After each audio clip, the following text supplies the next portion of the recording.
Vishnu Padaya, Krishna Prasthaya, Bhutale, Srimad Bhakti, Swami Nitina,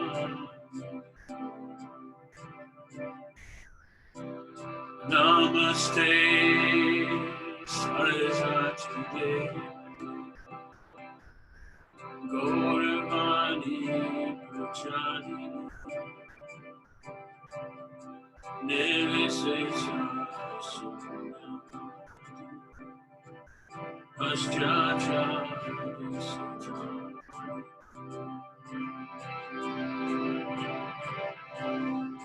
Shri Krishna Chaitanya Prabhu Nityananda Shri Advaita Gadadhara Shri Vasa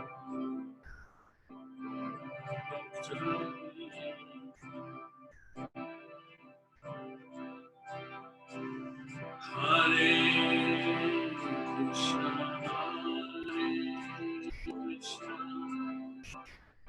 Krishna Krishna Hare Hare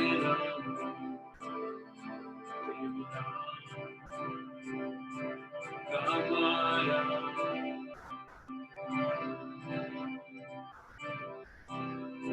Hare Krishna Krishna Krishna Hare Rama Rama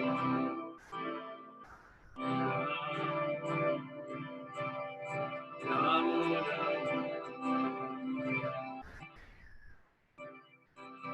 Hare Krishna Hare Krishna Krishna Krishna Hare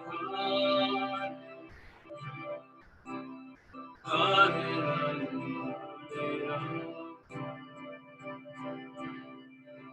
Rama Rama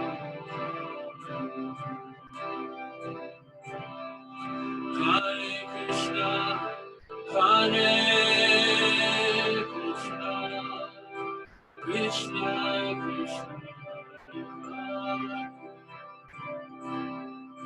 Hare Hare Rama Rama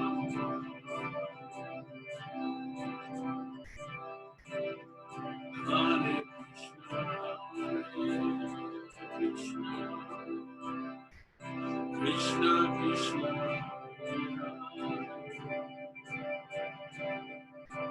Hare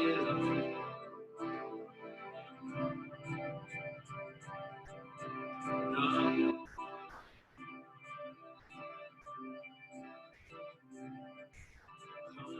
Krishna Krishna Krishna Krishna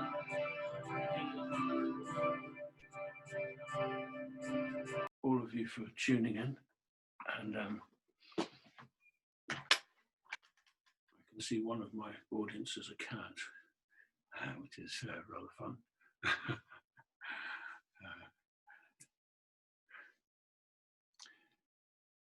So Prahlada Maharaja, the seventh canto of the Srimad Bhagavatam is mostly taken up, almost entirely taken up with the story around Prahlada. So, and of course on Wednesday is the appearance of Lord Narasimhadev. So it helps, I think, to appreciate his appearance, to learn a bit about Prahlada, or to be reminded a bit about Prahlada.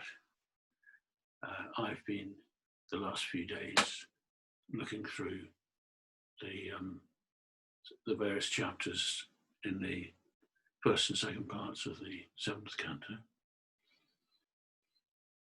And one thing that really comes across when you spend a bit of time with Prahlad, is what an ecstatic devotee Prahlad is. And that's why I wanted to use the theme of being free from fear, because ironically, although Narasimhadev came to protect Prahlad, Prahlad never feared, ever. Because he trusted completely in the Lord's protection and mercy. So what I want to do, and we'll see, I've been given 2 hours, we'll see how long we can fill and whether we need 2 hours. And by the way, there will be plenty. I try to make opportunity for comments or questions on the way. What I would like to do is, I've chosen, I think it's 6 verses, 5 or 6 verses from the Bhagavatam to sort of focus on.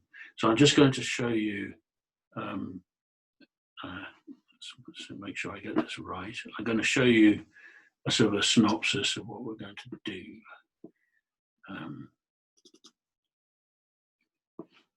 Okay, I'm just going to go to full screen there.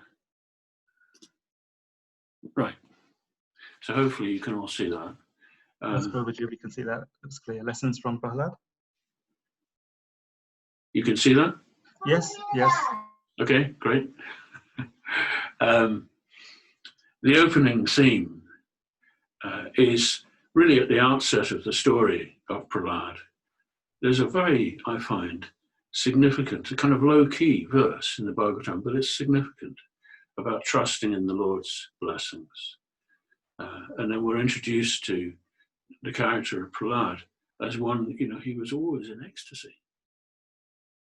It's quite astonishing, actually, when we come to that. And then there's the things that Prahlad learned in the womb, among which were to see no distinction between friends or enemies. This is a very notable part of Prahlad's whole awareness, his consciousness. He didn't divide the world into friends and enemies. He saw everyone. He saw us all as equals.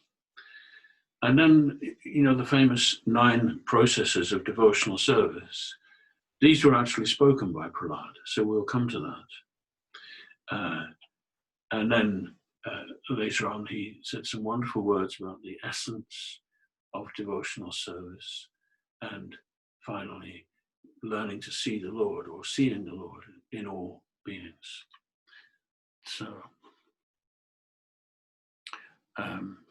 let's see, I'm going to,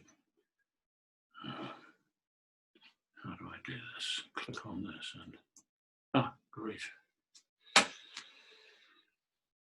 So the opening of the story, we're told that, we'll come to this first, I need to see you, it helps, rather than speaking to a blank a screen. The opening of this story, we hear how Hiranyakasipu has terrorized the whole universe.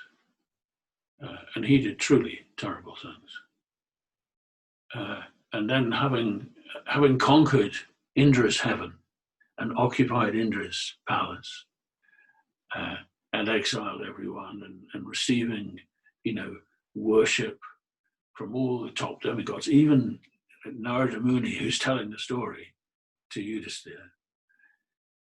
Narada Muni himself is paying respect, being forced, to pay respect to Hiranyakasipu, which is pretty astonishing. So we learn that for a long time, Hiranyakasipu was absent because he went to the mountains, to perform his austerities. He had such ambition inconceivable. That's right. It always is a mystery, I think, for us, how there are some people who just have this completely unstoppable urge for power and control. I guess one of the words we use for them is psychopaths. So I guess Hiranyakashipu was the ultimate psychopath. He just wanted to, but he had somehow, he was able to do it. We're told that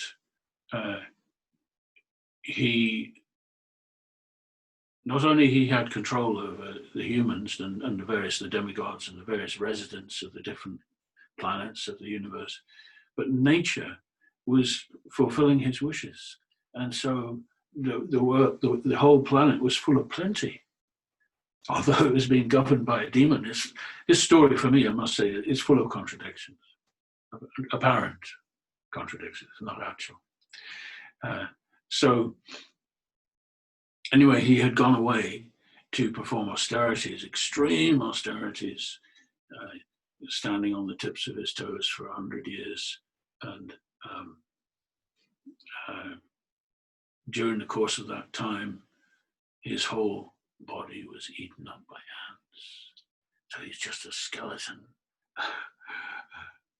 And frightening, really, to think of that determination that he had. And one of the things we learn from this, of course, is that determination in itself is not the essence of life. I can be determined for many things. Then the essence is, what is the focus of my consciousness? So Brahma, the head of the universe, he came to see Hiranyakashipu. He felt obliged to, because Hiranyakashipu's austerities were so extreme that the whole universe was feeling oppressed. And he granted Hiranyakashipu the benediction that he could not be killed. And there are so many conditions that he laid upon this, but ultimately it seemed no one could kill him. So while he was away, the demigods invaded, they recaptured Indra's palace. And there they encountered Hiranyakashipu's wife, Kayadu, I believe. I wrote her name down somewhere here. Anyway, yes, her name was Kayadu. And I just noticed, actually, I've got behind me on the wall a beautiful picture of Lord Narasimhadev after he has dealt with Hiranyakashipu. And standing on his left is a woman. I often wondered who that is, and I've concluded that must be, I think it's Kayadu. She was the wife of Hiranyakashipu, but she was also the mother of Prahlad. So she was pregnant when the demigods invaded. She was pregnant, so they thought, well, we have to deal with this child that she has in her womb. So they kidnapped her and were in the process of carrying her away when Narada intervened. And Narada said, you can't take her. She's done nothing wrong. She's a chaste wife. But more importantly, she has a very special child in her womb. So I will take her to my ashram. And so Narada took her to his ashram. And there she remained for a considerable time. And Narada began to teach her.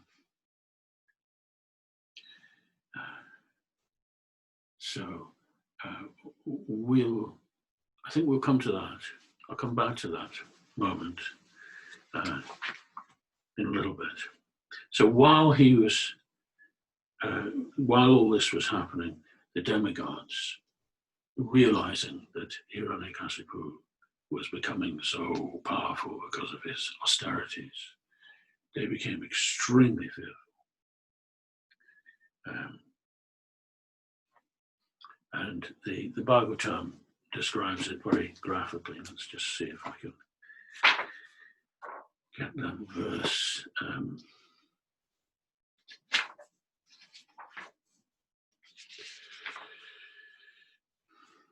Everyone, including the rulers of the various planets, was extremely distressed because of the severe punishment being inflicted on them by Hiranyakashipu.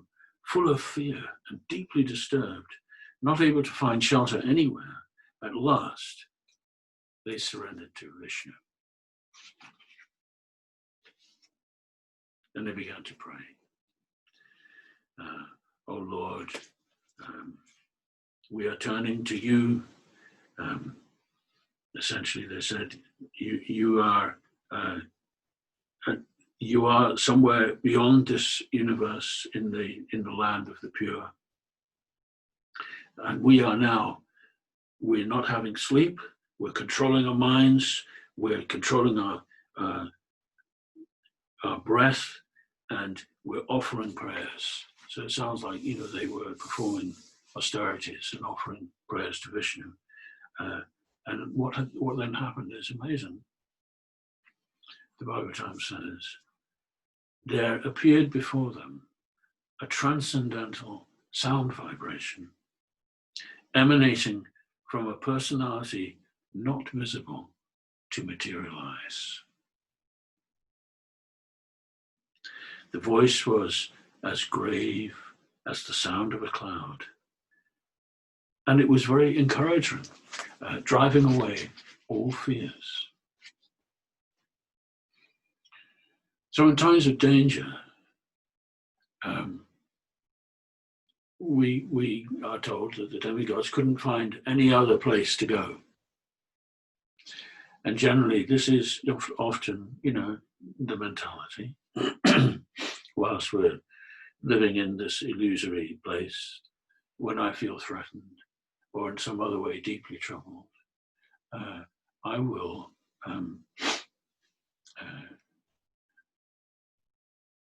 it might take a while for me to get to the point where I seek the shelter of God.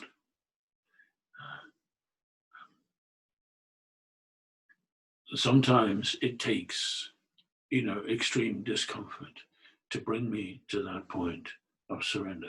Even if I'm living already the life of a devotee, I'm speaking personally here,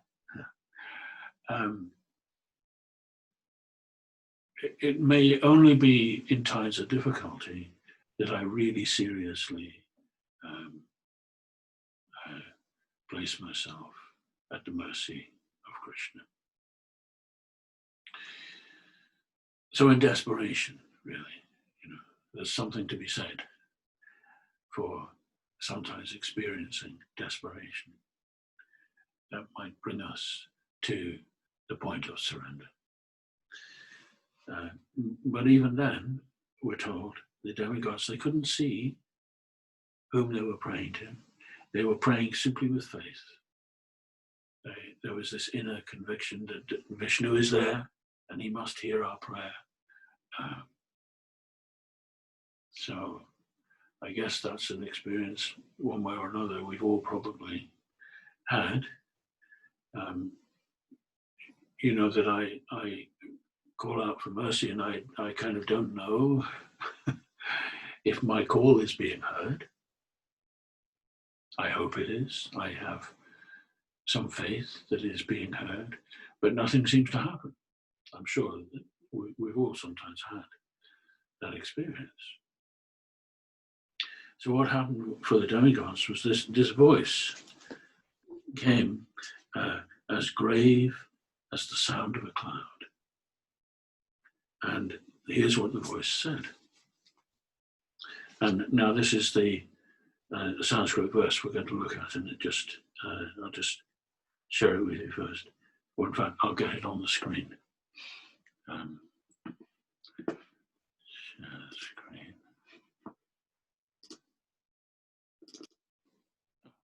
Great. So it's working so far. The voice, this invisible voice, bhaista, do not fear. vibudha-sresthah, O best of learned persons. Very significant that Vishnu, even though Vishnu is the Lord of all, he offered them respect. Best of learned persons, vibudha-sresthah. Sarvesham bhadram astuva. All good fortune unto you.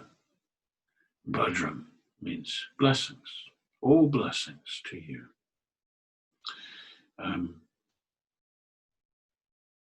Now, what I'd like to suggest is I'm going to sing this mantra, and those of you who feel inclined, you can sing it with me. I'm going to use the harmonium. Sing it a couple of times. I'll sing each line twice.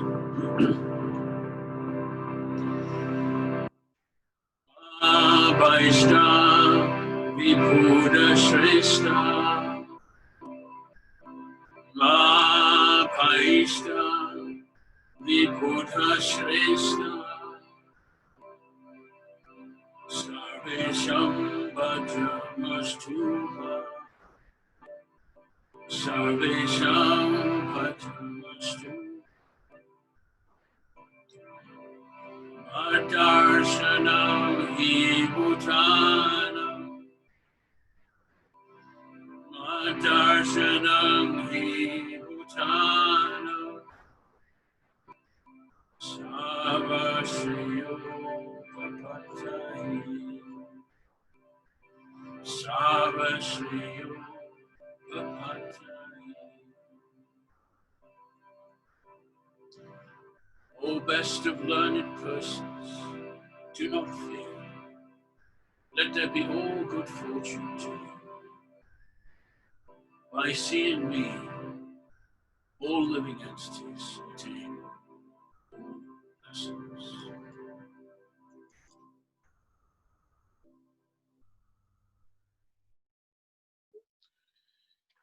So I'm reminded, when I came across these words, this reminds me of a well-known saying which came from an English woman 500 years ago, Julian of Norwich. Some of you may have heard the name. She has a male name, Julian, but she was a woman, so sometimes one can call her Juliana. And as a young woman in Norwich, in East Anglia, she went into seclusion as a hermit, or an anchoress was the correct term. And they built her a small cell bricked onto the side of the local church. And the local church was dedicated to St. Julian. And that's how she got her name, Juliana, or Julian. And the local bishop put her under the charge of the priest. And her only occupation was to pray. So she had amazing visions. She produced what is said to be the first book written in the English language. I guess it was before the Reformation, so maybe 600 years ago. And the book was called Revelations of Divine Love. And one of the things she said in there, a beautiful blessing, she said, all things shall be well, and all manner of things shall be well. It's a beautiful blessing, saying, whatever is happening, it will all be well. Don't worry. And she puts it into the future. Everything shall be well. Sometimes I like to think of it as actually everything is well. So this statement of the invisible voice of Vishnu reminds me somewhat of that. He's saying, no need to fear, because all good fortune unto you. And then he goes on to say, Mardarshanam ibhutanam sarva shayo papataye. Mardarshanam, simply by seeing me, all living entities will achieve, do achieve all good fortune.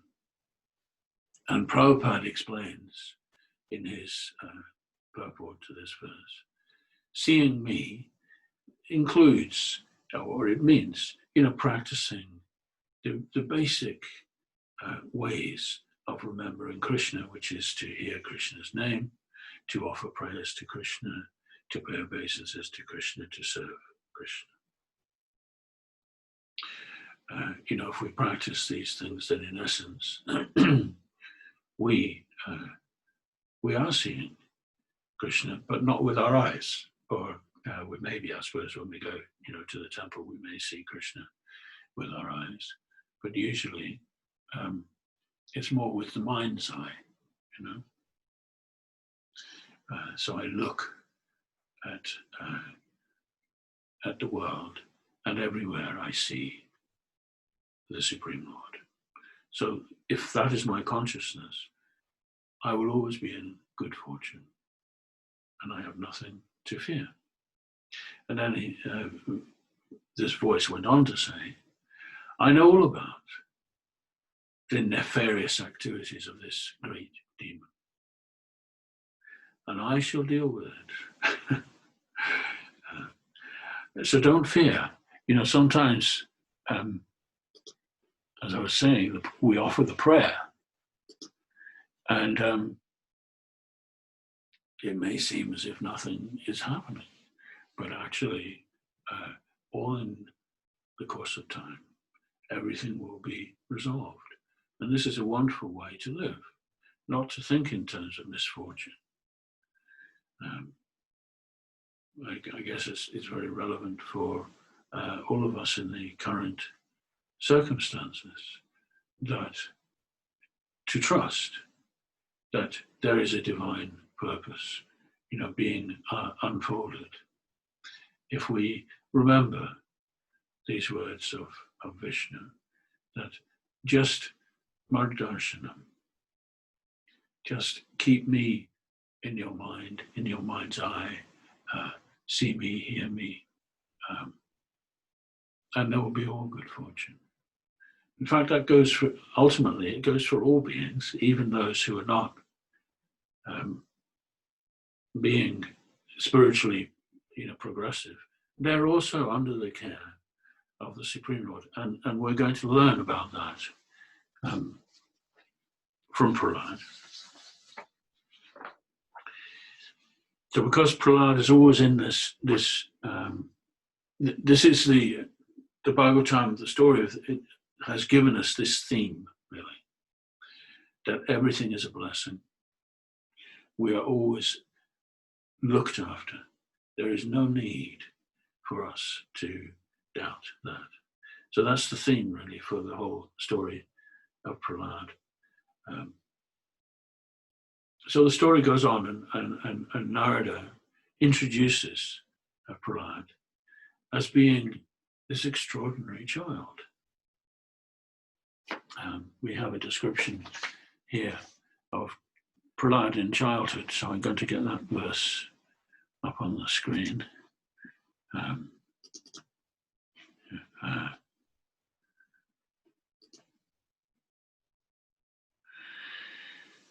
Now this is the thing about Prahlad is that he seems to have been always in not just bliss, but in profound ecstasy.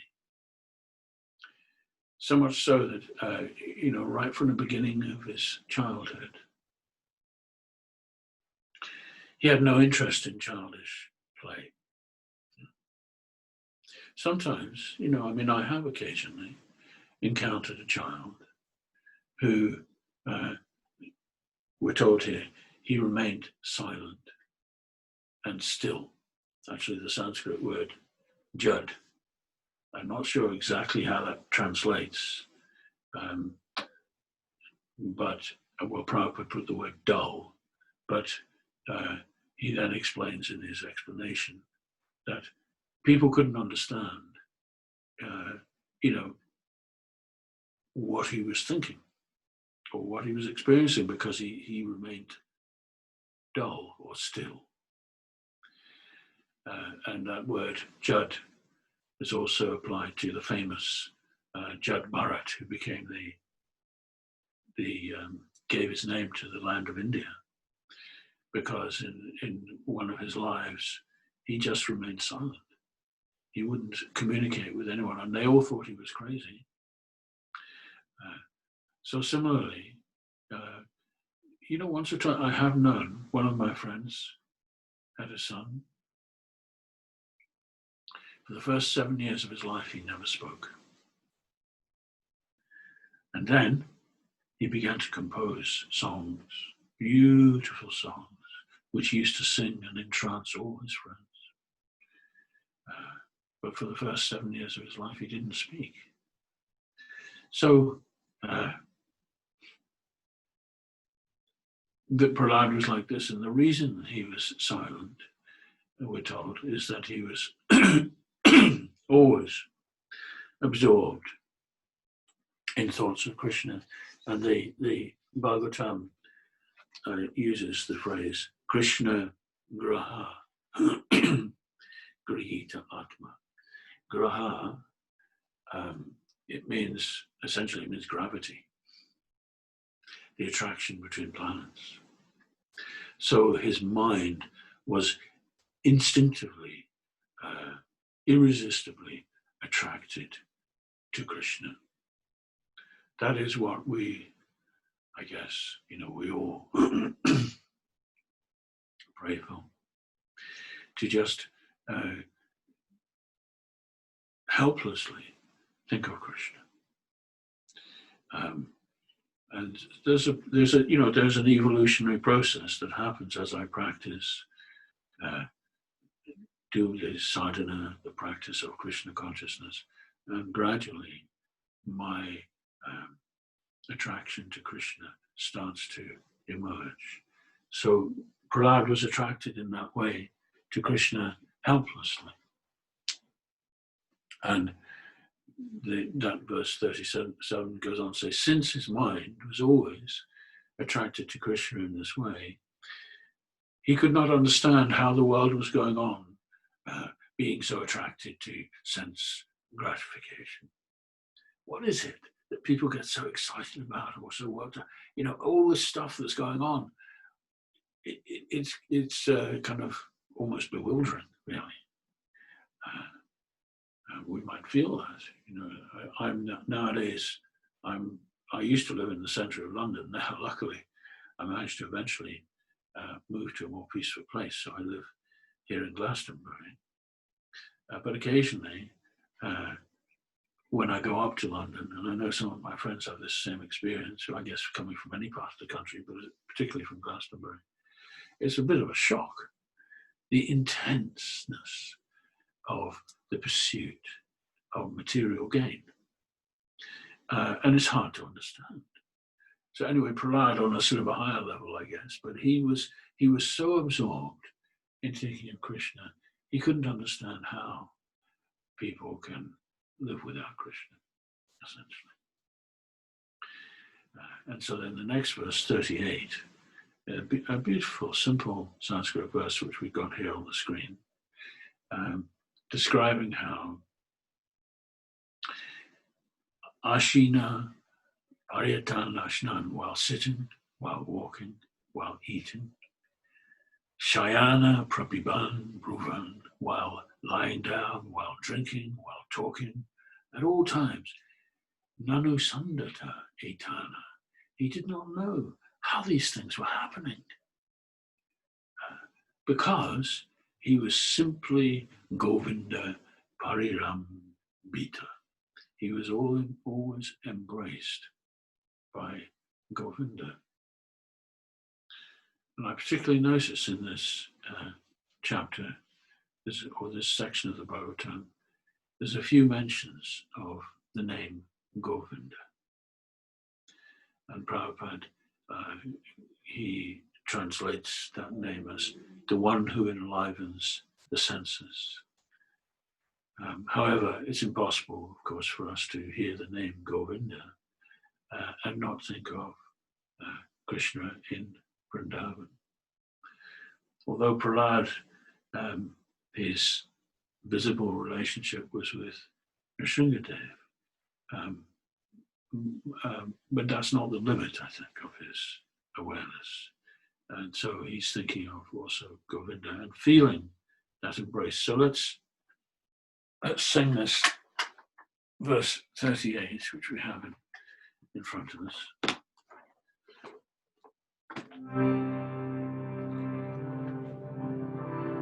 Ashina Paryatanashna Ashina Paryatanashna Sayana Prabhipan Sayana Prabhipan Nanu Sandata Itana Nanu Sandata Itani Govinda Harina Govinda Harina.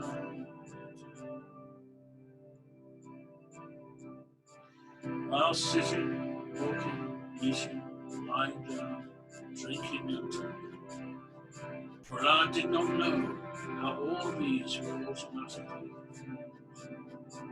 He felt himself always embraced by Govinda, aliveness to senses. I love that phrase. Govinda Paridamrita. Govinda Paridamrita. To feel oneself always embraced by Govinda. So, although this is the description of a great Mahajan, one of the great devotees of all time, but this is something I think we can all identify to a greater or lesser extent. We can identify with this feeling of being embraced by Govinda,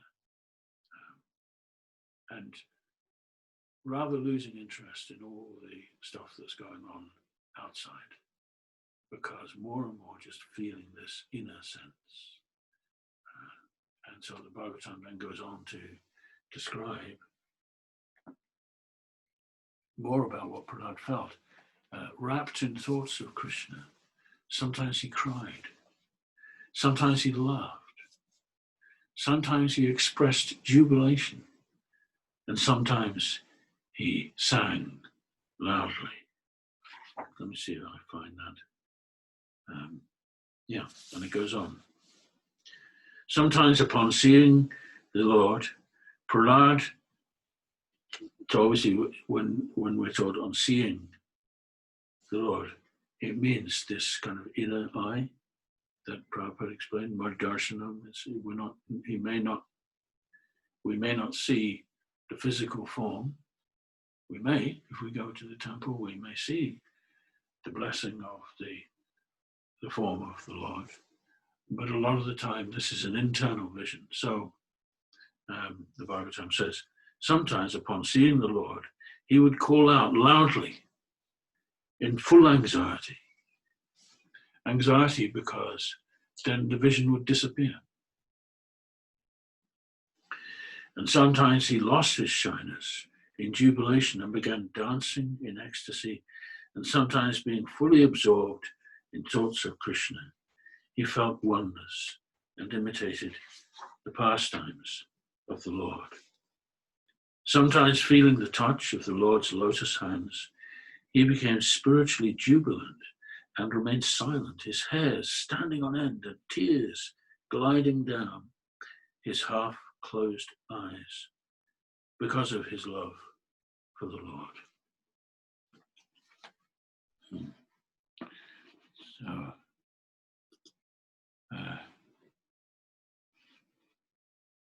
So this is the one who gets the blessing of, Narasimhadev coming to protect him. He's actually already feeling completely that divine presence.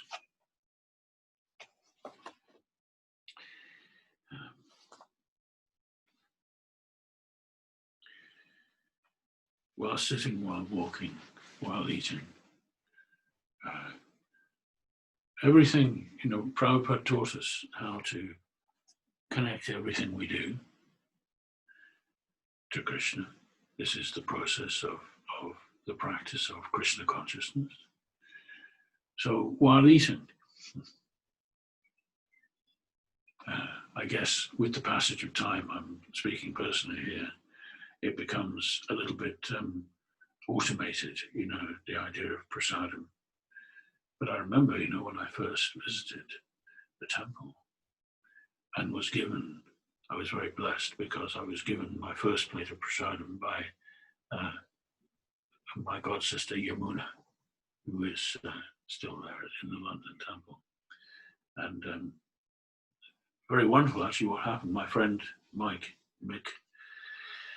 brought me along to the temple, and it was a Sunday, and we went, I put my head in the temple room, and it was full of people. I thought, gosh, I don't want to go in there, because I was a bit more shy. So then Mick said, well, that's okay. We can go downstairs because that's where they'll serve the feast. So we went downstairs, and Yamuna was there, and she was laying out the plates, paper plates for the feast. And she said, oh, hello, Mick. She knew him. And then Mick introduced me. She said, well, boys, it's lovely to see you. Why don't you help?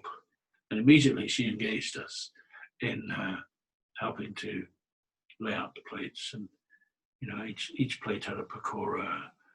That's the one thing I particularly remember, a puri, a pakora, some sweet rice, and maybe a bit of sabji. I don't remember the details, but it was something divine. And then once we had laid out sufficient plates, then she said, now you can eat. So I sat there, filled with a sense of awe and reverence, this wonderful food that I've been given.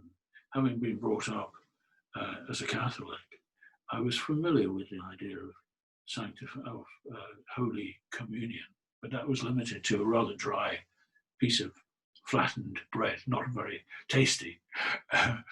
But the idea in that tradition is that this piece of bread is non-different from Jesus Christ. So I could relate. And also by tasting it, your sins are removed. That's the Christian tradition. And of course, the same with prasadam. So I sat there really feeling so blessed and just practically trembling with ecstasy, tasting a pakora. So that was my first experience of prasadam. I wish in a way I could sort of maintain that consciousness. There is that experience sometimes we may have, where just an ordinary everyday thing,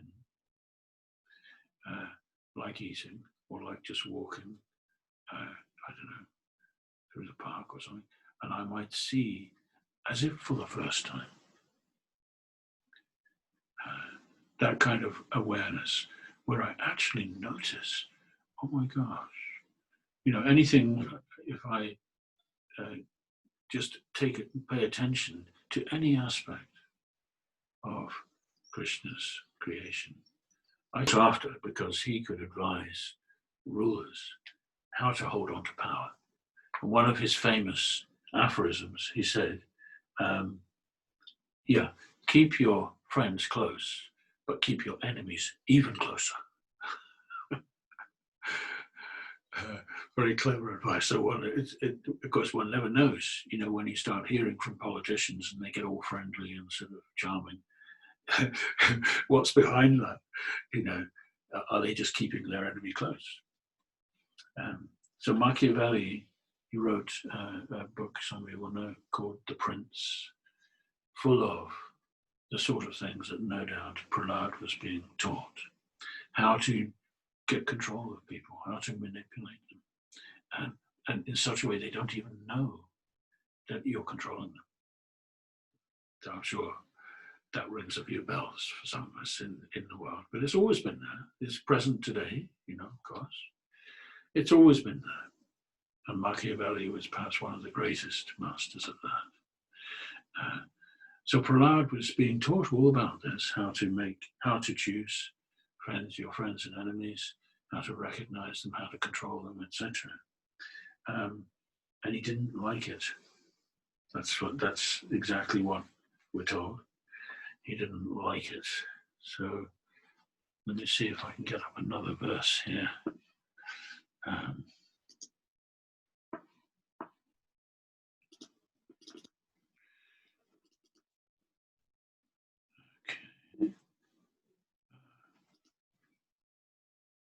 Right. Prahlad, he was trying to be a good student, so he would hear and he would repeat what the teachers were giving him, but he didn't like it. And a few verses later, what happens is the teachers ask him, "So are you learning well? What have you learned?" And then this verse comes, this verse number 12. One of the things he said, he rejected what he'd been learning from them. He said, when the Supreme Lord is pleased with you, this tendency to make distinctions between enemies and friends and oneself, it's destroyed. One understands we are all eternal servants of God. We're not different from one another. So let's just look at the Sanskrit here for a moment. Sing the mantra.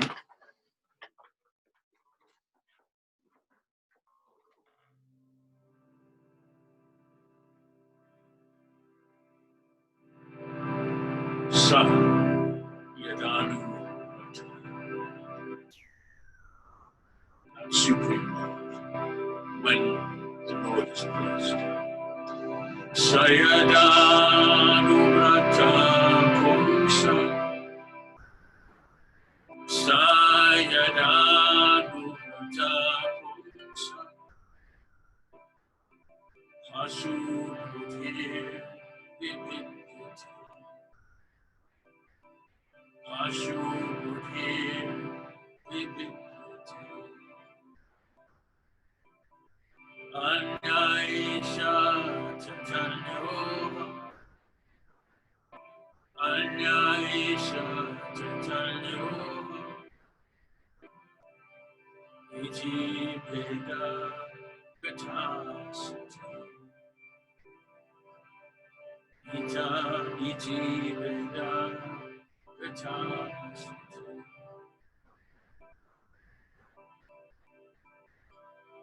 So when the Supreme Lord is pleased, Sayadanu Rata Pumsa,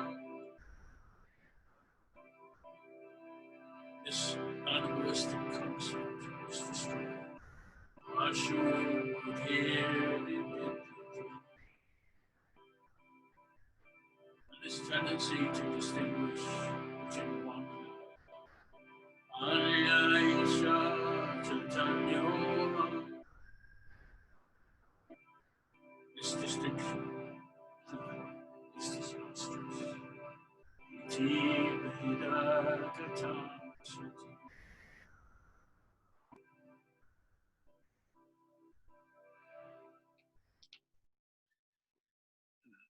Just now singing this, I noticed that last line, iti vibudha-sresthah. So Veda is the same word as we say the philosophy called Veda Aveda Tattva, oneness and difference. So iti veda means to make distinctions. Vibudha-sresthah, it's disastrous, and the word sounds to me, it reminds me of the English word catastrophe. It's a catastrophe. When we look at the world in this way, Pashu buddhi, it means the conception of the animals. Pashu means the animals, and buddhi, well, buddhi normally it means, Prabhupada translates it as intelligence. It's like the deep wisdom. It's the instinct at a deep level. So the Pashu buddhi is this instinct to separate the world into friends and enemies. But this instinct, we're told, vibudha-sresthah, it is destroyed when the Lord is pleased. So in the beginning of my journey into the spiritual life, sometimes this tendency, can crop up. We've all, no doubt, noticed that. Sometimes it's ironic because you go to maybe a place of spiritual practice, a community of people on the spiritual path, and sometimes you find, they argue. So we shouldn't be surprised at that, because in the beginning, these things have to come out. So I'm reminded, when I was a young devotee and I joined the temple, after a few days, I came down to the prasadam room where I had met Yamuna, and there was this great argument in progress, and foul language was being used, and people were shouting at each other. I thought, oh my gosh, what's going on here? I thought this was a peaceful community, but then I thought, well, okay, I get it. Just because everyone here wants to, get enlightened, doesn't mean we're all perfect. We have to put up with these things, and so it is. In the sangha of the spiritual sangha, sometimes we have to, in community, we have to learn to be patient, to be tolerant, and not to be judgmental. I think it's, one of the things that helps is realizing, which took me some time, I think, I'm still working on it, realizing one's own imperfections. And, this kind of egotistical illusion, thinking, oh, well, I'm above that. But then life shows me otherwise. The things that I may have disapproved of in others, gradually I learn that these things exist in me also. And I do remember as a young devotee being told, Bhaktisiddhanta told us that if you find fault in another, the fault is in you. Now, when I heard that, and for years actually, I didn't really understand it so deeply. I just thought, well, yeah, okay, so we mustn't look for faults in others. That's a fault. But now I see it at another level, which is actually the fault which I see in another. The reason I'm seeing it is because it's actually in me, and I'm conscious of it. But you could say I'm subconsciously aware of it, and I'm reminded.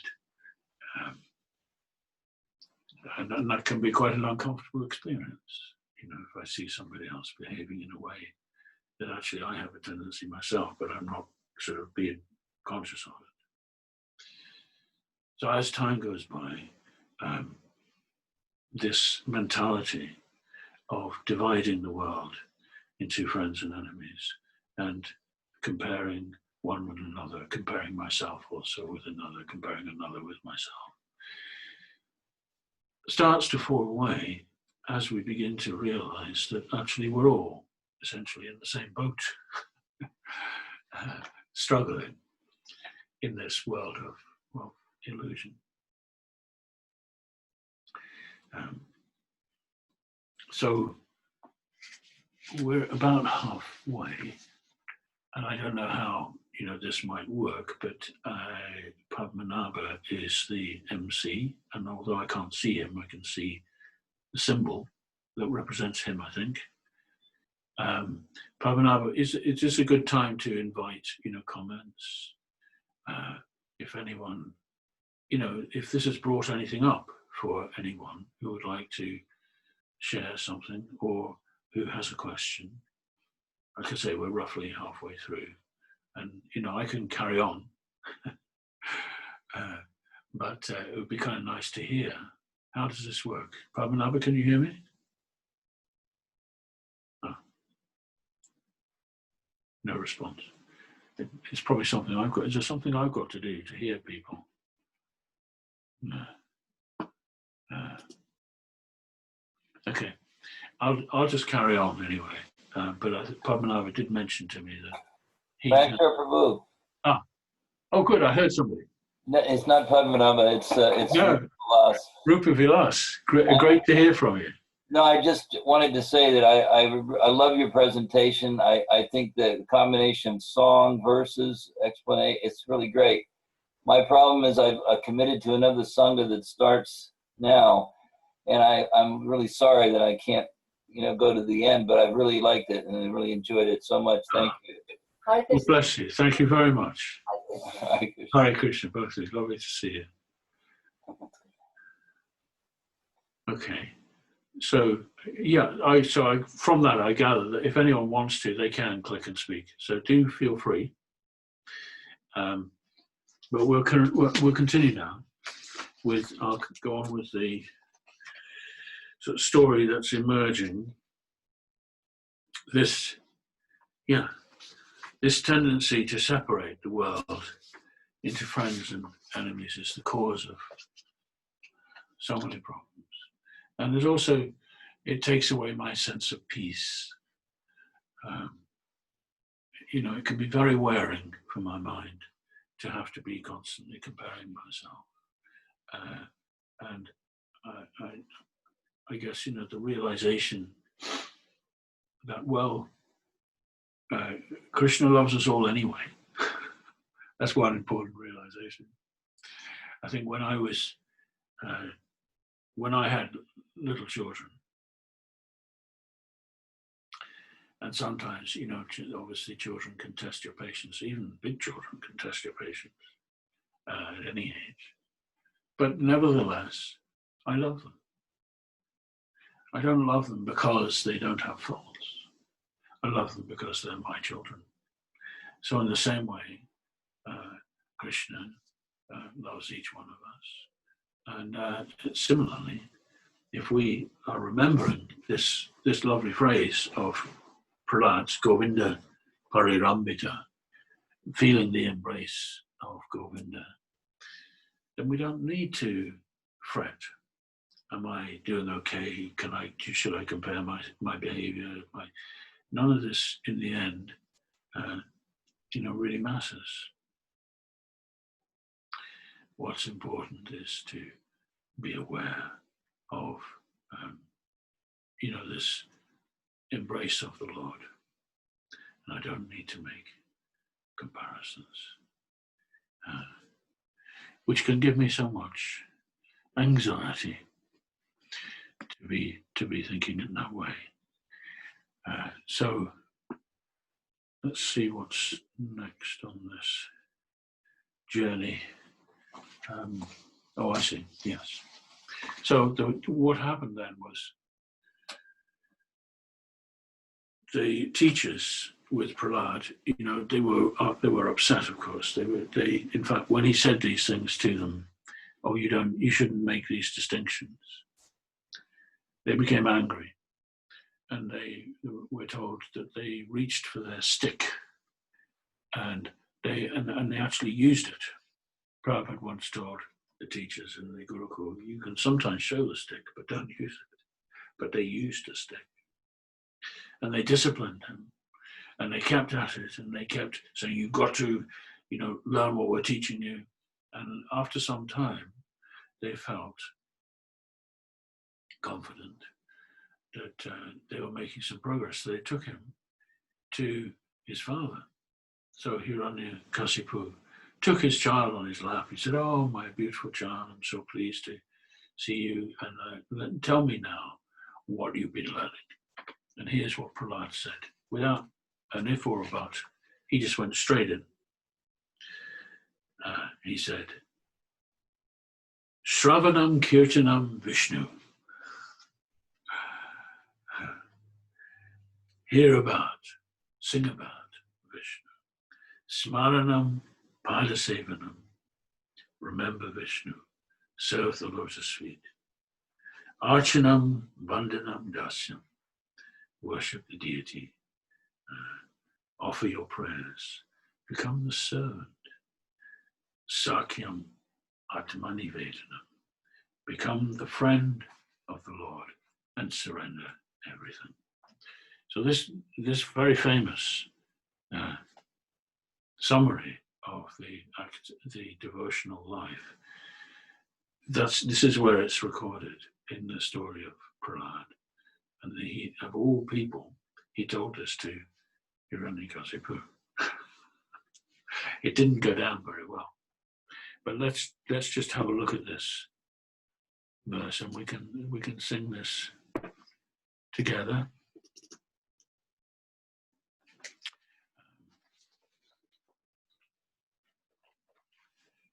Okay, so the next one, hold on. Here we go.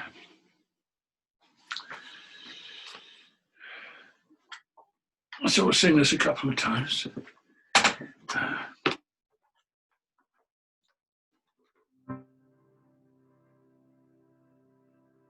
Shravanam Kirtanam Vishnu. Shravanam Kirtanam Vishnu. Smaranam Manasi. Archanam Vandanam Dasa. Sakyam Atmani Vedanam. So I'll do this again. Shri Prahlada Shravanam Kirtanam Vishnu. Shravanam Kirtanam Vishnu. Smaranam Manasi. Smaranam Manasi. Archanam Vandanam Dasa. Archanam Vandanam Dasa. Sakyam Atmani Vedanam. Sakyam Atmani Vedanam.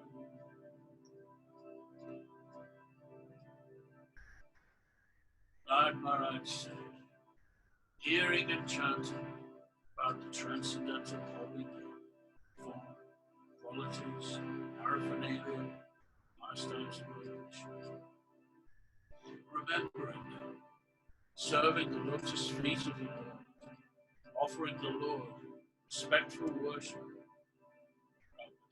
with 16 types of prayer, offering prayers to the Lord, becoming his servant, considering the Lord as best friend, and surrendering unto him everything. In other words, serving him with body, mind, and peace. These 9 processes are accepted as pure devotional service.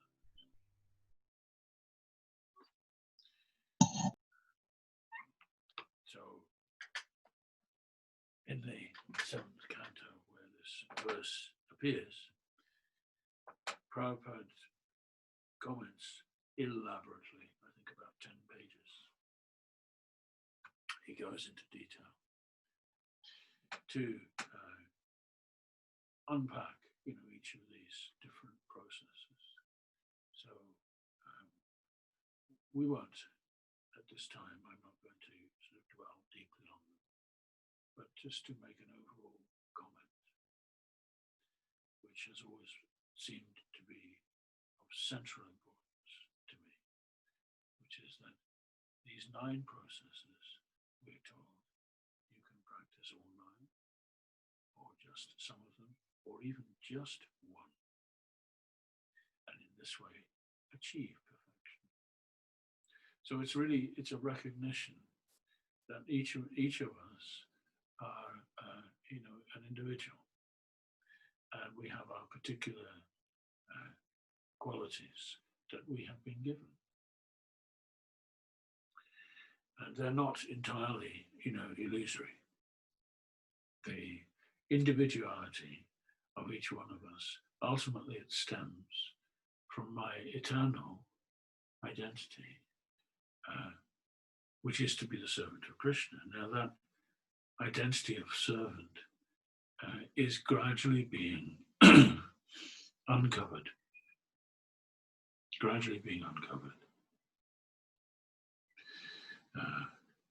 In the beginning, we do anything that we're called upon to do, for sure. That last verse, that last line, Atmani Vedanam, surrendering everything. So whatever I'm called upon to do, and Prabhupada was a master of that, he called upon us to do so many things, whatever was needed. And because of our affection for Prabhupada, we found that, we were inspired. I'm lost in admiration for the surrender and the dedication of many of my fellow devotees, both young and old, who are willing to just do anything to serve Krishna. And at the same time, gradually, with the passage of time, one may find a particular kind of, service that appeals. So for some, Shravanam, to simply to hear, and it's worth mentioning that in the Bhagavatam, right from the sort of practically page 1 of the Bhagavatam, we're being told, in this age, the age of Kali, there are so many imperfections. The best thing of all is to hear, Shravanam. And hearing can't really be separated from chanting, because if I'm hearing, somebody is speaking or singing. And smaranam, remembering, those three are sort of interwoven. However, just the act of hearing alone is enough. That can bring me to full realization. And similarly, for someone else, to speak or to sing is particularly significant, or just to remember. And by the way, each of these activities is identified with a particular great devotee, and Smaranam is identified with Prahlad. Prahlad is the one who exemplified this aspect of remembering, regardless of everything, just remembering Krishna. And always in this way, feeling the presence of Krishna. So back when in the 70s, when I was painting pictures at the BBT in Los Angeles, we got to the 7th canto, and there was some amongst the artists, there was some excitement that, what scenes are we going to paint from the story of Prahlad and the Hiranyakasipu and Lord Narasimhadev, and of course Radharani. And she made, I think, 2 astonishing paintings for me. One painting shows, I think it's actually on the cover. Yes, it's on the cover. And I'm going to get the screen back and I can show you. She made this painting of Hiranyakasipu sitting on his throne with Prahlad on his lap, and he is about to throw Prahlad on the floor. And I just think it's a brilliant painting. And it was only recently that I realized, I don't know how it took me so long, to realize that this painting perfectly parallels the next amazing painting which she did, which I'll hold the two side by side for you, actually. In the next volume, it's the painting of Narasimhadev. Yeah, here we go. If I put those two side by side, can you see the parallels? You see what's going on there? Because I only just noticed this. That the one shows Hiranyakashipu threatening and being violent towards his son on his lap. And the next one shows Narasimhadev doing the same thing times 1,000 to Hiranyakashipu. So he got his karma. And I only just noticed that. That's so, it's amazing how Prabhupada, he gave, and Jadharan is such a wonderful example, he gave us services to do. And he knew that Krishna would empower us. He trusted Krishna completely. I remember once in London, about 1975, after we got the manna, and I was based in the central London temple, then in Bury Place, and Prabhupada came just for a few hours to visit and to see Radha Landaneshwara. And he sat on the Vyasasana and he said, now we have so many temples, I only can spend 15 minutes in each temple.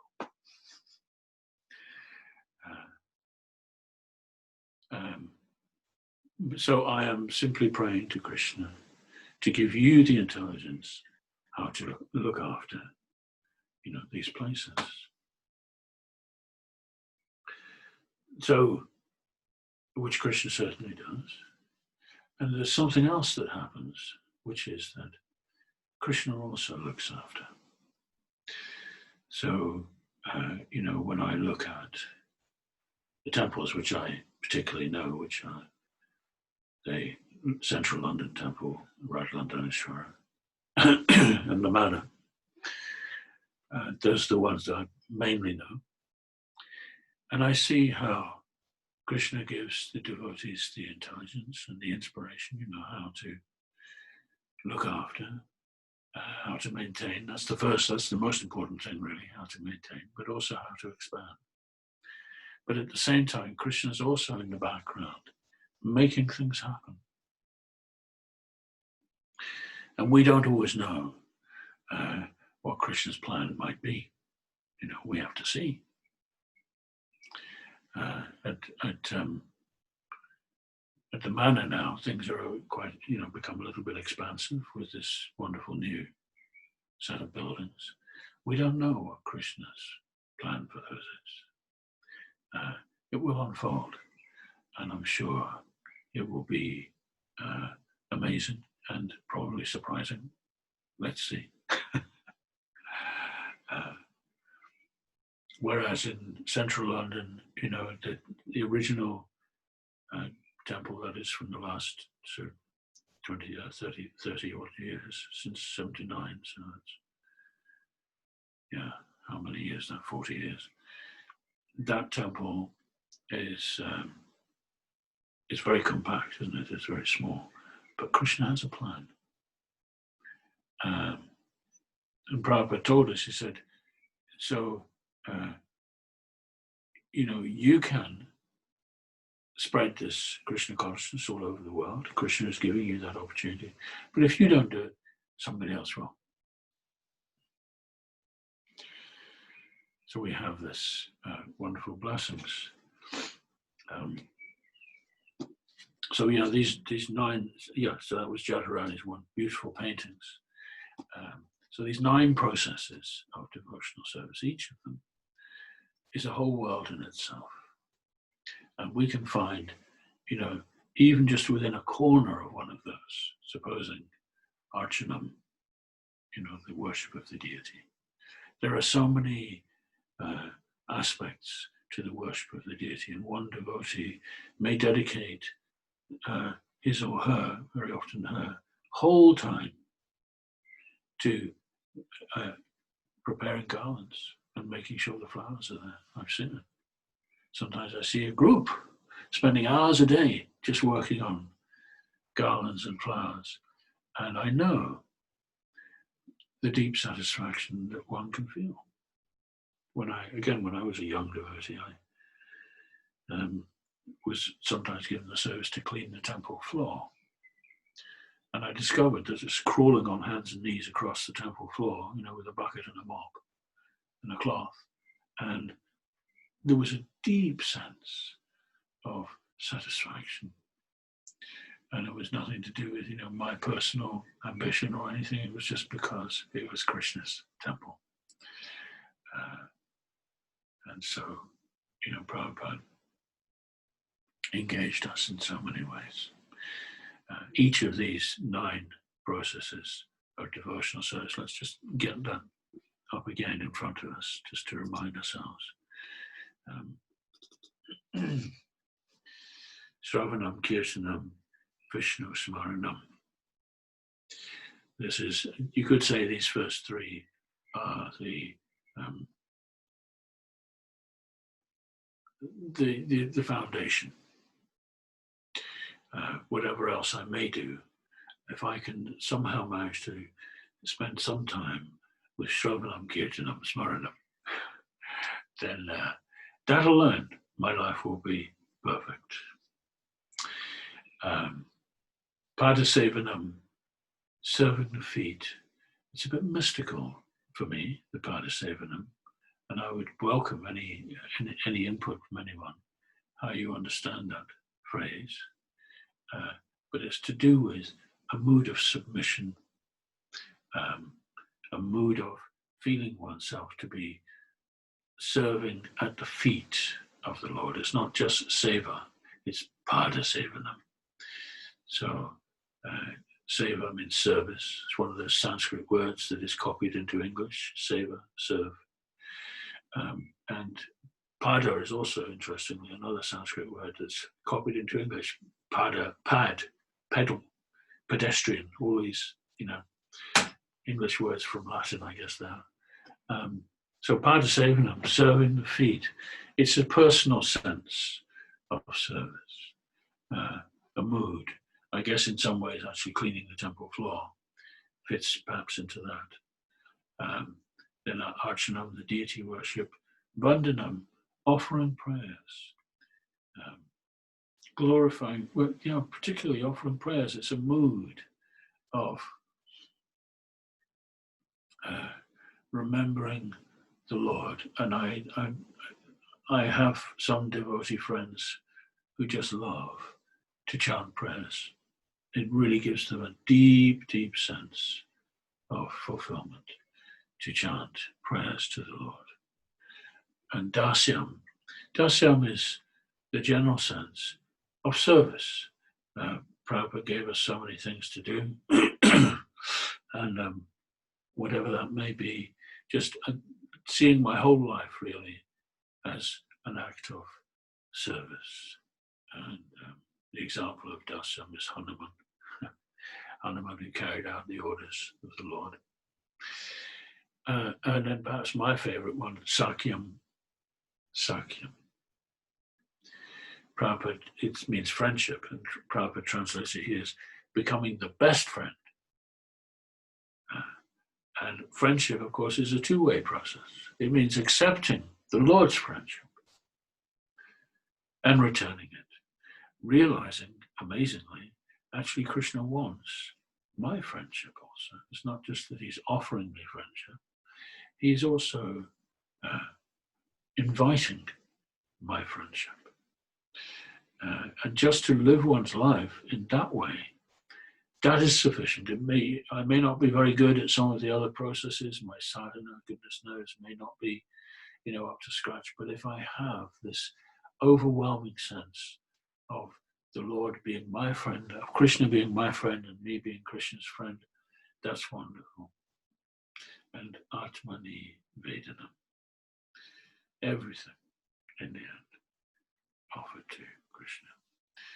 So, as I say, for one who wants to really sort of explore that, Prabhupada wrote at great length in his commentary, over many pages, to give us a very good grounding. Now, okay, so back to the story. When Hiranyakashipu heard this, he was horrified. And that's when that amazing painting of Jadharani, he was in the act of throwing him on the floor, and he said actually to the teacher, he said, "Kill him. I don't want to have anything to do with this child. Take him away and kill him." And so the teachers somehow, hello, someone speaking? No, okay. The teachers, they somehow persuaded him, look, let's have one more try, because this is, he is your son, so maybe we can still work on him. So I think, actually, I'm forgetting the chronology. I think they did try to kill him and they couldn't, and there were many things anyway that happened around that time. But eventually he wound up back at the Gurukul, and there he had, his classmates. And this is when, as the story unfolds in the Bhagavatam, he began to then teach them. And he began by teaching them, not to waste their human form of life. There's this passage where he said, your life is 100 years long. First 10 years are wasted in play. The next 10 years, and I don't know, chasing after boys or girls, I guess. And then the last 20 years, you're too old to do anything. And so and then you spent 20 years sleeping. So there's no time. So devote yourself right now. So he began talking about that and the purpose of life. And after he'd been speaking for a while, they said to him, "Where did you learn all this?" So that's when he told them, going back to Narada Muni was sitting with his mother when he was a child in the womb. He said, Narada Muni taught my mother, but actually he was teaching me.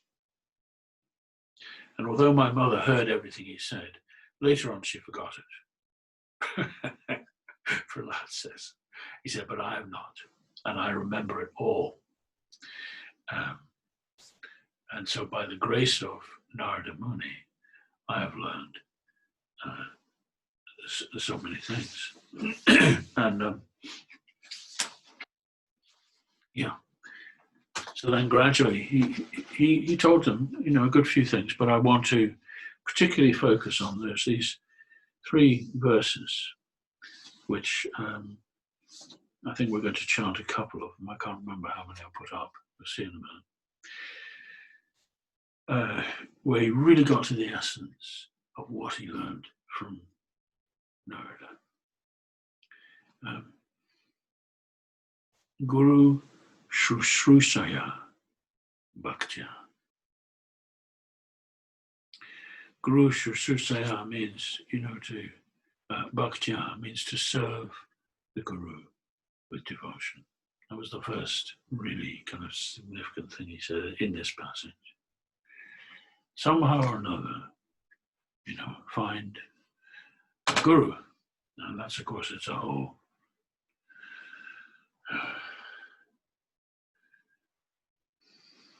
I don't know what to say, it's a very deep subject.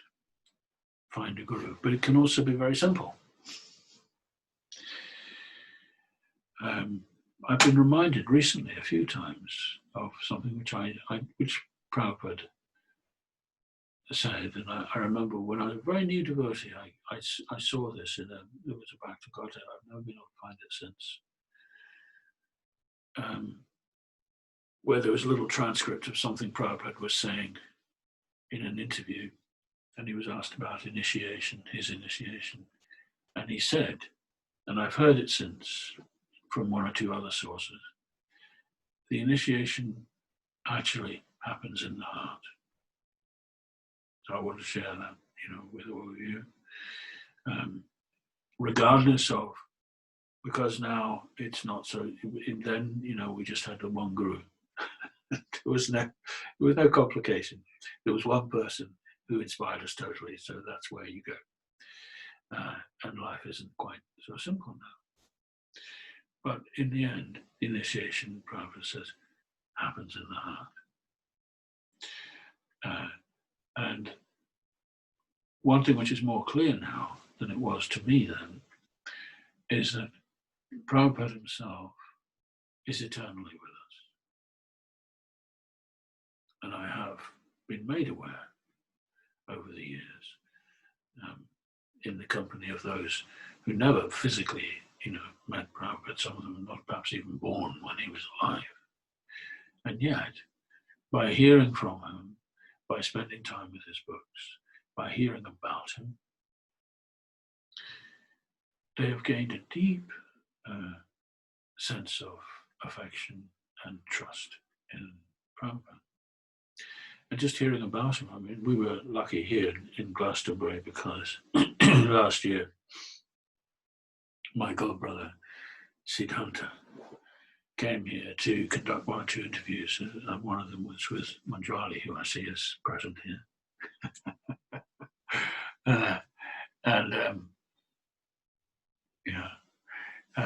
So he set up here in the next door room, and several of my godbrothers and godsisters came, and he interviewed us. And since then I've become aware he's done the most amazing task of assembling, hundreds and hundreds of hours of devotees' memories of spending time with Prabhupada. So I can strongly recommend that to those of you who may not have. I expect a lot of you have discovered it anyway. It's a great way to get a sense of Prabhupada's continued presence. And particularly I've noticed that, he's still doing it. He's been doing it, I don't know how long he's been doing it for but the early tapes, I recognize these various godbrothers and godsisters, all young and perky. But now, the ones he's doing now, sometimes I wonder, who's that? Oh my gosh, he's changed, because years have gone by, But what I've noticed is that as we get older, our appreciation does not fade. It deepens and maybe changes a bit in character. I would imagine that, the things that are important might not be quite the same, but because Prabhupada had such a broad character and ways of dealing, so the relationship obviously it shifts and it deepens and matures, and it's very touching. And sometimes when they're being interviewed, I see some tears coming, in a devotee's eye, maybe, after 40, how long is it, 50 years nearly, since Prabhupada was with us. I can't remember. So 77, and my mathematics is not really, anyway, it's getting on for 50 years. And yet the feelings have deepened. They've not diminished at all. But what I have noticed, as I say, is that those who never had that blessing to meet Prabhupada in person, let me rephrase that, they didn't meet him in his body, but they've met him in person in other ways.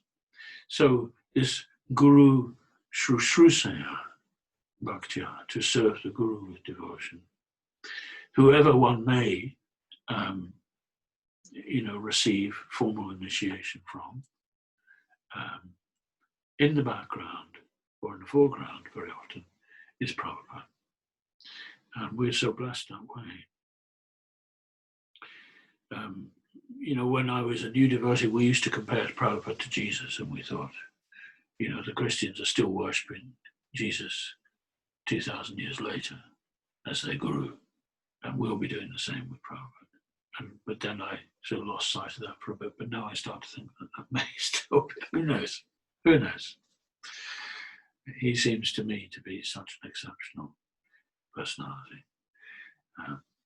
So this is this lovely verse. I'm just going to bring it up on the screen now to share it together.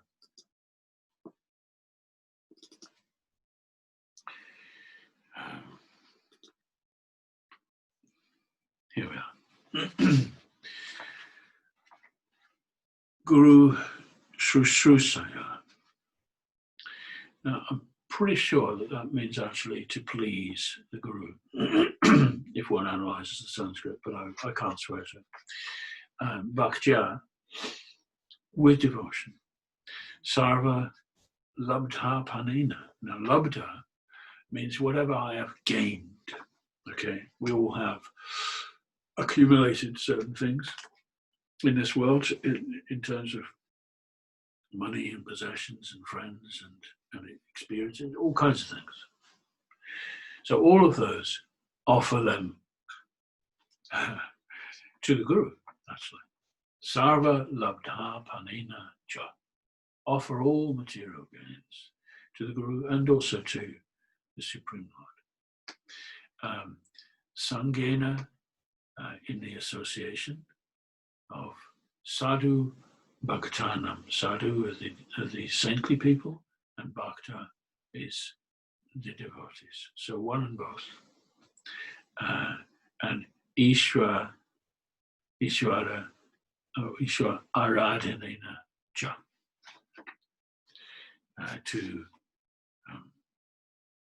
To worship Ishvara, the Supreme Lord. Aradha, of course, I can't ever notice that word without being reminded of Radharani and being reminded of the time when, on Radharani's appearance day, I was in London and Prabhupada came down to see Radharani and Krishna from the manor, and he gave a talk. And I was a bit puzzled because he quoted what seemed at the time to me an obscure verse about worshipping Vishnu in all activities. It's actually from the Padma Purana. I don't have it by heart. I can't tell you. But it includes the words Vishnu Aradhanena or Vishnu Aradhana.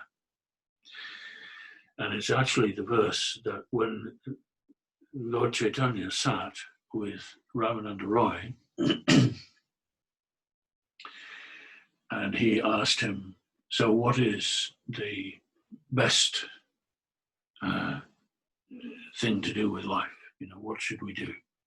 And Ramananda Roy answered with this verse, which is from the Padma Purana, which basically says, all activities should be done for the satisfaction of Vishnu.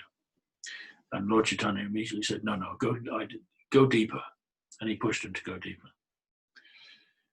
And of course, those of you who are familiar with this, you will know that eventually Lord Chaitanya kept sort of saying, no, go on. And eventually they ended up talking about Radharani. But it's only occurred to me much, much later that, oh my gosh, the first verse he quoted had the name of Radha concealed in it, Vishnu Aradhanam.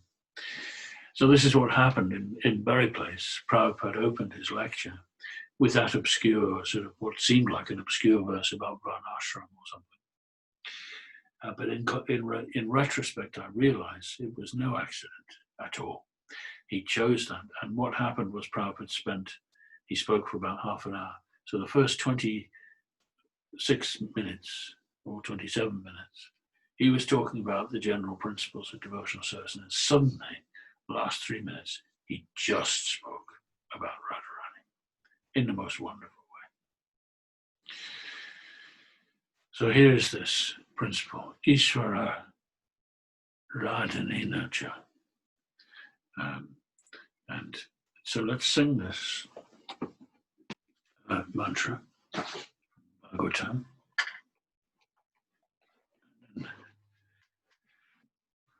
Let's see where it takes us.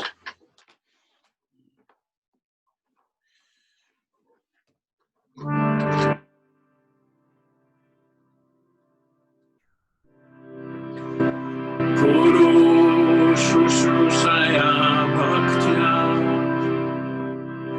guru-susrusaya bhaktya, sarva-lakapani, sarva-lakapani,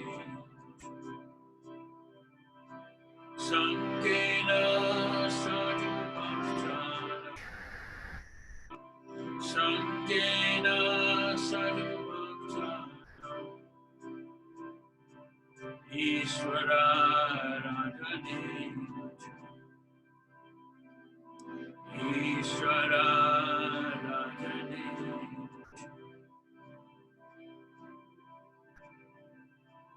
I often notice in Sanskrit slokas the last line contains the essence.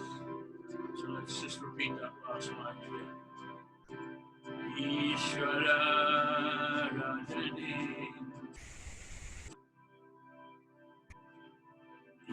Ishvara Radhani.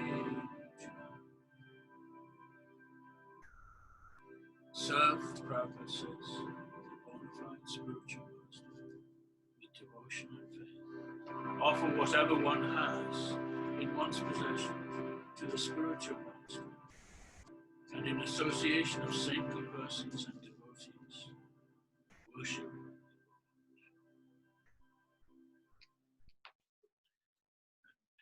It goes on. Hear with faith the glories of the Lord. Glorify the transcendental qualities and activities of the Lord. Meditate on the Lord's lotus feet and worship the deity of the Lord according to Shastra and Guru. How noticeable it is to me, when we go to these kind of core teachings of the Bhagavatam, it is very noticeable to me how Prabhupada transplanted exactly the essence when he came to the West. These are the things he gave us. He didn't beat him out of the bush. He gave us the very essence of the whole practice of spiritual life. And he gave it to us so completely.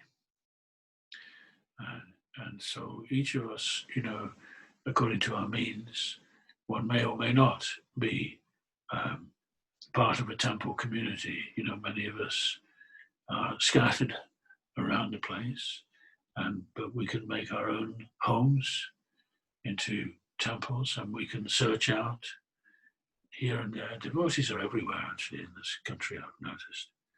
At every corner of the country, you will find the opportunity to have the company of Krishna devotees, pretty much. One may have to travel a bit, but certainly here in Glastonbury, we've got a fair number, which is wonderful. And in Glastonbury and the region around Glastonbury. And we can do all these things together, because he does say here, Sangena Sadhu Bhaktanam. Somehow or another, find the association of devotees.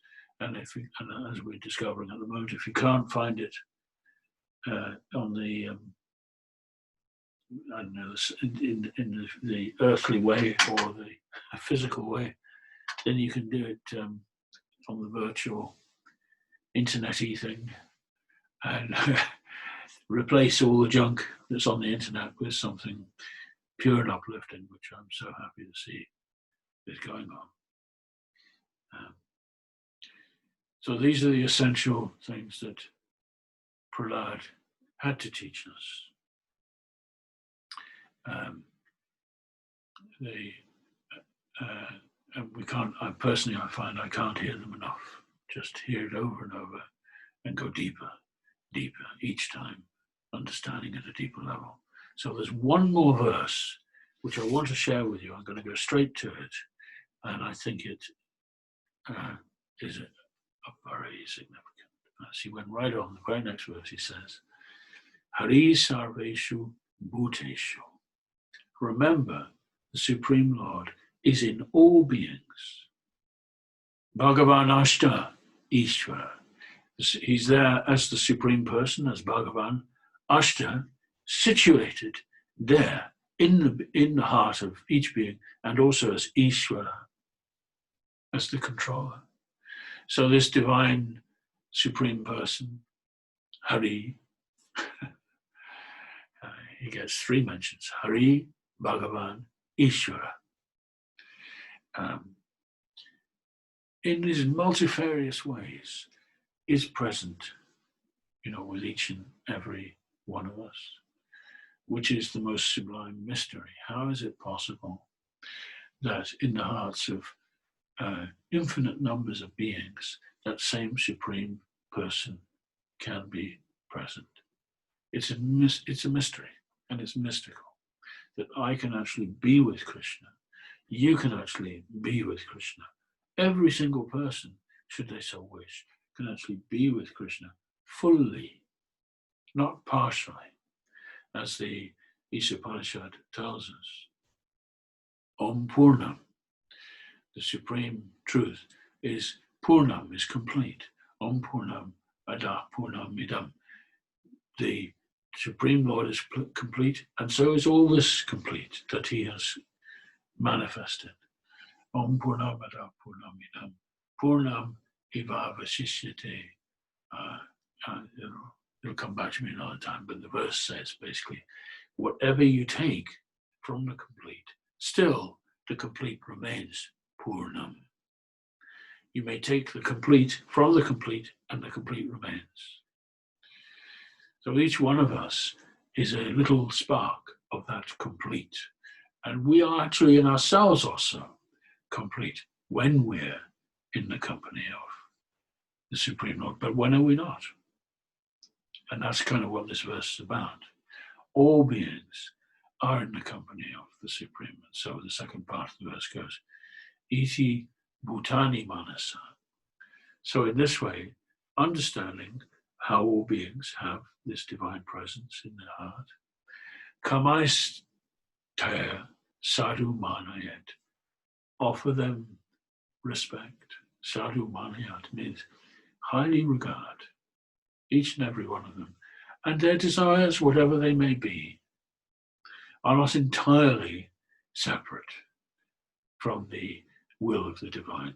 So Prabhupada's translation, one should remember the Supreme Personality of Godhead in his localized representation as Paramatma, situated in the core of every living entity's heart, and thus respect every living being according to their position or manifestation.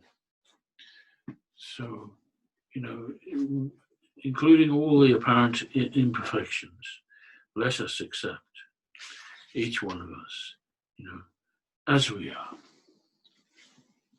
recognizing that we're all intimately connected to the Supreme Lord. And one of the verses that Prabhupada often liked to refer to in this context was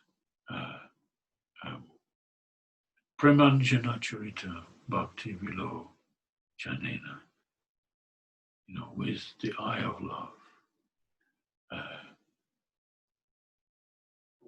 Premanjana Charita Bhakti Vilochanena, with the eye of love and devotion. Santa Sadaiva Hridayishu Vilokayanti. One can see in the heart, in one's own heart and in the heart of all beings, Yam Sham Sundaram, Achintya Gunasrupam, the inconceivable form of Shamsundar, Krishna. So I can be with Krishna. I am with Krishna. Krishna is right with me in my heart. And I can also appreciate Krishna's presence in the hearts of all. Let's sing this final verse together.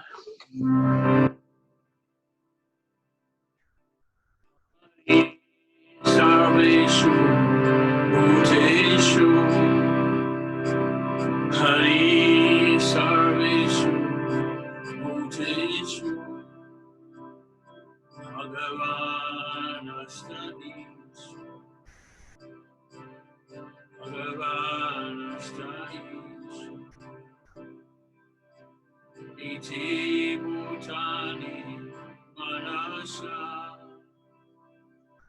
iti bhutani manasa, bhaista sadhuva, bhaista sadhuva. Let's sing it once. Hari Sarveshu Bhuteshu, Hari Sarveshu Bhuteshu, Bhagavan Ashtanishu, Bhagavan Ashtanishu, Iti Bhutani Manasa, Iti Bhutani Manasa, Kamaistaya Sadhuva, Kamaistaya Sadhuva.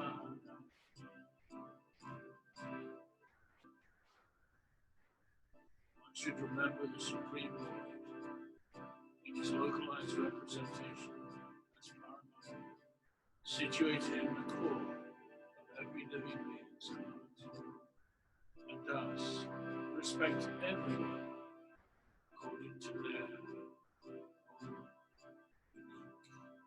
position. So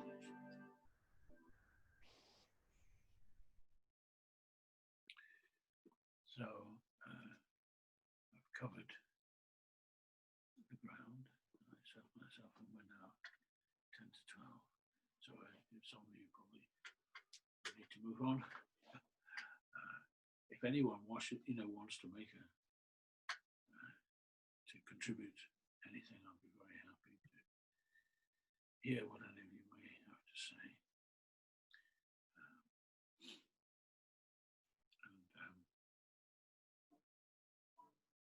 In any case, I'll end with some singing. But do, if you wish to. Does anyone have any questions or comments? Thank you, Ranchor Prabhu, for the enlivening class. You've transferred us to Prahlada Maharaja's teachings. It's very insightful and moving. There's no questions on the chat. Let me just. Hare Krishna, Prabhu. Hare Krishna. Hare Ranchor Prabhu. Just wanted to express some gratitude for a wonderfully enlightening class, our discussion on Prahlad's divine consciousness, which has, left me feeling that the gap between my position and that of a pure devotee has somewhat expanded after this class. So I was wondering if there was any way to bring back a more positive attitude. Yeah, absolutely. I mean, I have sometimes heard devotees, heard people say, I can't possibly, be like that. It goes back to what we were saying earlier. The tendency to compare myself is very deeply rooted in all of us. But do understand that, Krishna, you remember right at the beginning when the demigods prayed to Krishna and he addressed them as, respectful, enlightened beings. He showed them his appreciation. So be absolutely assured that Krishna does not see whatever is lacking. He sees only the good. Prabhupada shared one lovely saying with us. He said that there are 6 kinds, you may have heard this before, there are 6 kinds of person. The 6th class person sees a tiny fault in another and magnifies it beyond proportion. The 5th class person sees only fault. The fourth class person sees fault and also some good, but concentrates on the faults. The third class person sees good and bad, but concentrates more on the good. Second class person sees only good, but the first class person sees a tiny good quality and magnifies it beyond everything else. And Prabhupada, of course, was a first class person. He saw whatever qualities we had and magnified them. And you can be sure that Krishna is the same. And in our heart of hearts, all of us, that is our nature, naturally, that we love to appreciate. So turn that back on yourself also and recognize each one of us, we have profound qualities, actually, and disregard, the other stuff. I mean, obviously we work with it as much as we're able. But by the simple practice that we were just reading there, guru-susrusaya, bhaktya, and so on, whatever needs to be got rid of, Krishna will look after that. So please don't be discouraged, to hear. And I know you're not, you're perhaps speaking allegorically when you say that, but it is a tendency, I know, for many to get discouraged that way. No need. Thank you, Prabhu. Thank you so much. Okay. Anything else anyone wants to? Hare Krishna, Prabhuji.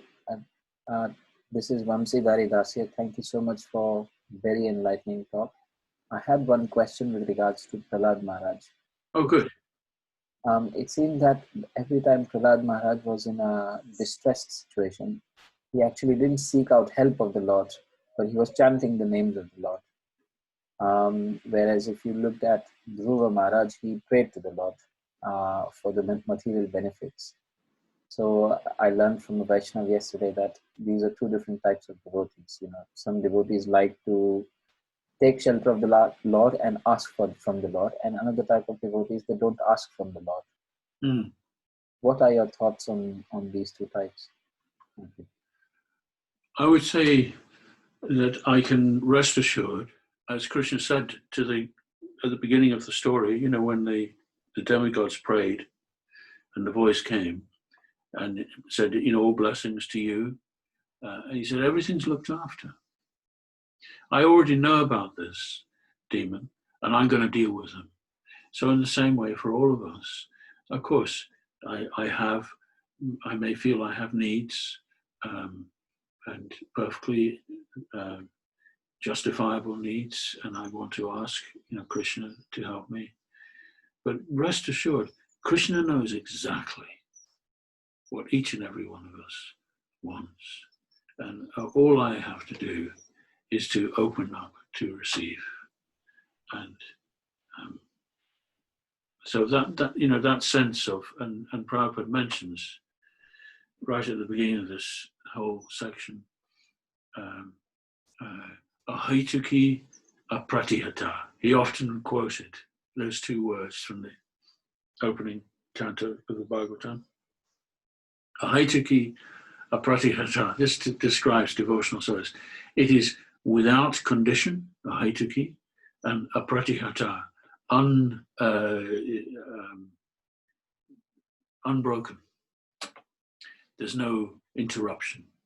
So he always stressed that we don't seek anything actually from Krishna. However, out of habit I may, of course, feel I need things, but be assured that it's all being looked after.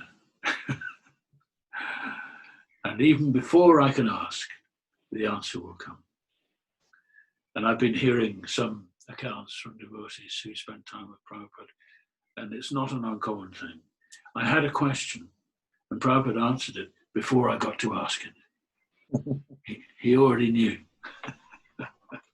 So it's the same. It's the same. Yeah. Okay, well, let's finish. Thank you for your question, Prabhu. Thank you very much. Some way. We just finished with, oh, it is time actually. So it's 12 o'clock. So what happens now, Pavanama? Is that it? Or shall I Sorry, sing? yeah, there's no more questions on the chat.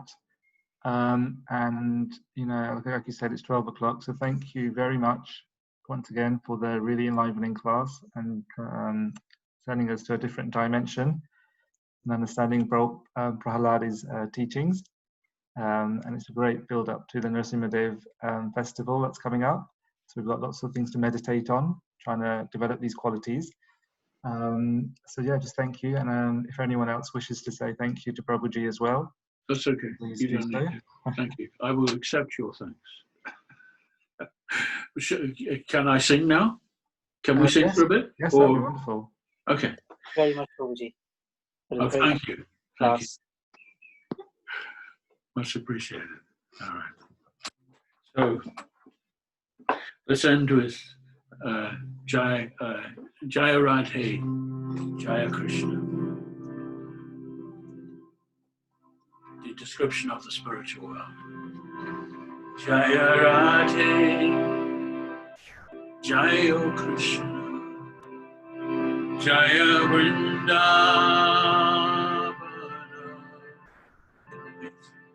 Jaya Radhe, Jaya Krishna, Jaya Vrinda,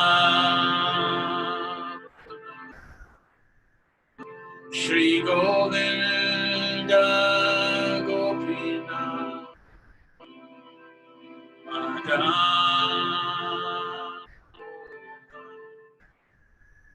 Shri Govinda Gopinath,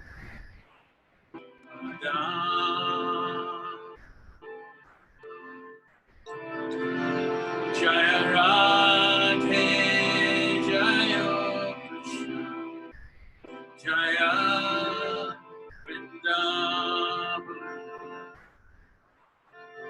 Jaya Radhe, Jaya Jaya Vrindavan, Shri Govinda Gopinath,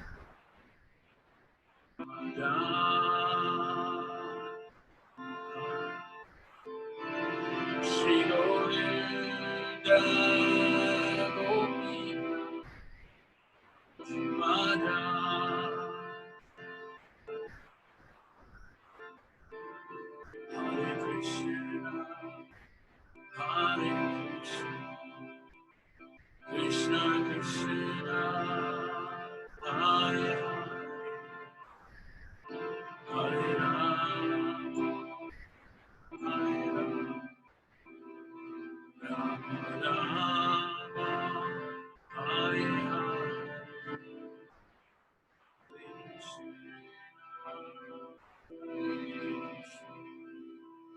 Krishna Krishna, Hare Hare Rama, Hare Rama. Rama Rama, Hare Hare, Hare Krishna, Hare Krishna, Krishna Krishna, Hare Hare Rama,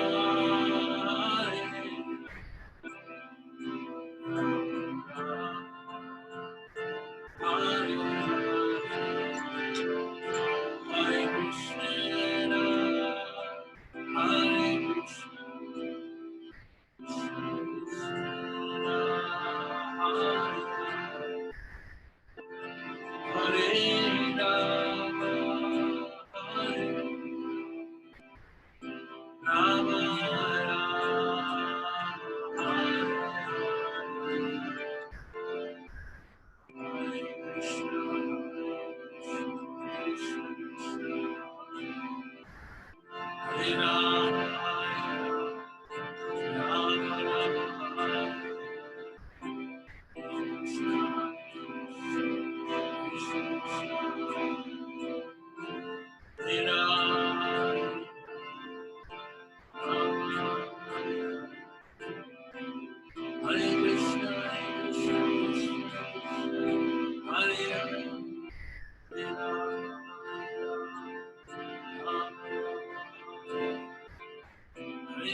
Thank you once again, Prabhuji. Wonderful kirtan and bhajan. Just like to share a quick update with everyone, people that are still listening. We've got some more seminars coming up next weekend with His Holiness Jayadvaita Swami. He's also going to be looking at the topic of Narasimhadev. And his topic is prayers to Lord Narasimhadev to overcome material desires. And then on Sunday, 10th of May, we've got ISKCON London's head Pujari Murali Manohar Prabhu. He'll be looking at Improving Your Japa Part 2. That's from 2 till 4 p.m. So we look forward to people joining us for that. And thank you once again, Ranchor Prabhu. Hopefully we can organize some more online seminars in the near future. I'll be in touch. So thank you once again. Hare Krishna.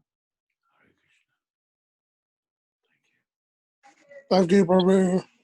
Hare Krishna. Thank you, Prabhu. Thank you so much. Thank you. Hare Krishna Maharaj, thank you. Thank you so much, Prabhu. Hare Krishna, thank you for a beautiful class. Oh, Haribol. thank you. Thank you. Okay, bye. Thank you so much. Hopefully we'll get to hear you again soon. Yeah. Okay, Great. I'll end the meeting. Great class. Thank you so much.